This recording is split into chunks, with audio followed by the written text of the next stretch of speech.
Revelation 6. In Revelation 6, 9 and 10, we read about the desire of God's people for his kingdom to come. I saw underneath the altar the souls of those who have been slain for the word of God and for the testimony which they held. And they cried with a great voice, saying, How long, O Master, the holy and true, until you judge the inhabitants of the earth and avenge our blood? Well, the soul is not immortal. We don't consciously survive after death. Our hope is the resurrection of the body when Jesus returns.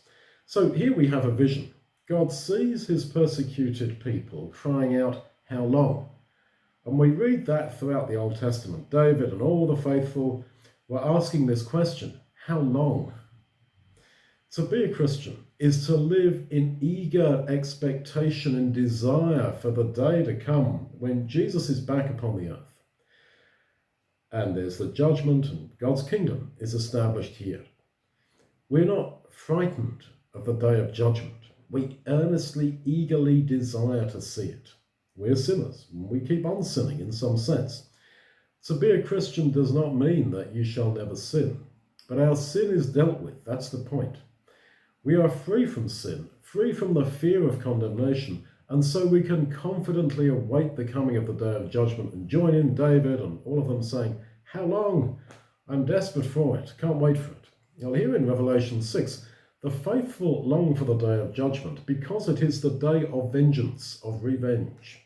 Now, we all struggle with how unfair life is. The wicked prosper, the righteous suffer. And we want justice, but we have to wait for that justice to come.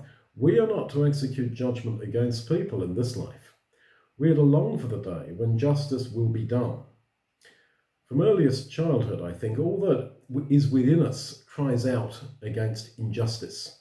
This or that isn't fair. And that sense of injustice leads some people to live lives of bitterness and anger.